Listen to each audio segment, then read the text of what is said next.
delicacies. Yung sa sizes po ng bilao natin, yung extra small namin is 200.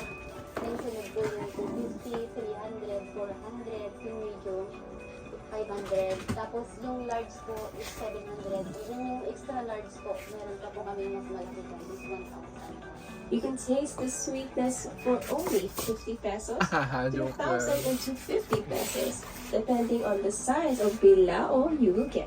Kasi pag kinakagat mo siya, meron nga siyang feeling sa loob na ube tsaka yema. Tapos pag kinakagat mo, meron pumuputok. Kaya pumuputok, may nilalabasan. Kaya nga pero yung lasa niya talaga siya. Kakaiba. Ay, iba-iba yung pinangalan nila eh. May missile bomb, may eraser. Kasi daw sumasabog. Employee kasi yung unang mga customer ko kasi nagtatrabaho doon sa yung anak ko. Nagdadala siya ng product, pero walang pangalan. Yun, binigyan nila ng pangalan hanggang yun na, patotoy na.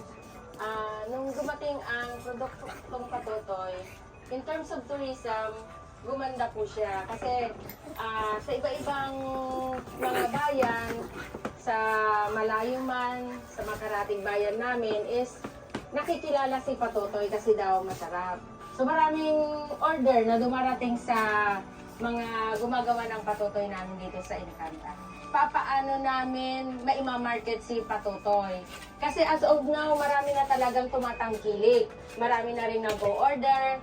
Karamihan sa mga empleyado, pag pupunta kami sa probinsya, pag nakita kami, lagi nilang sinasabi, Patotoy, pa-order kami.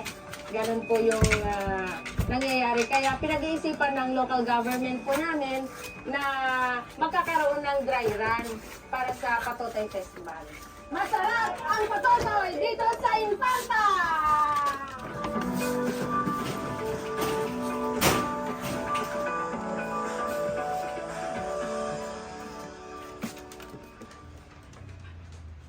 Witness the dedication and passion of our soldiers. Samahan niyo ako in Taco so far. Tara, tingnan natin kung paano nagawin. Yung barata, pinagay mo na dun sa pinangan. Tapos, lalagyan na ng tubig. Lagay mo na sa dagat. Tapos yung dadaan sa filter.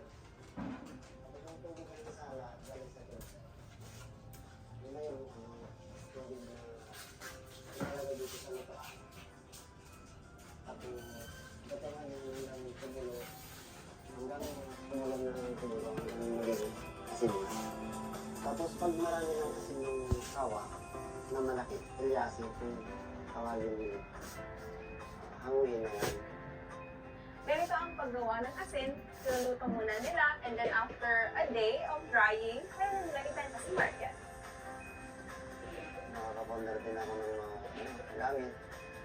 Galing sa seludo. Kasi medyo malaki din yung sasawad namin dito. Kasi nasipag ka lang talaga. Tsaga sa init, kati. Sa Pangasinan, Infanta ang may pinakamalaking production ng asin na inaangkat pa sa mga karatig bayan at umaabot pa sa ibang parte ng mundo. Ako po, nagsimula ako 1990 talaga. Talagang nag-asin na kami. Malaking tulong po ito kasi ito po yung nakuhanin namin ng pupunan. Dito kami nakapunta ng mga kabuhayan namin.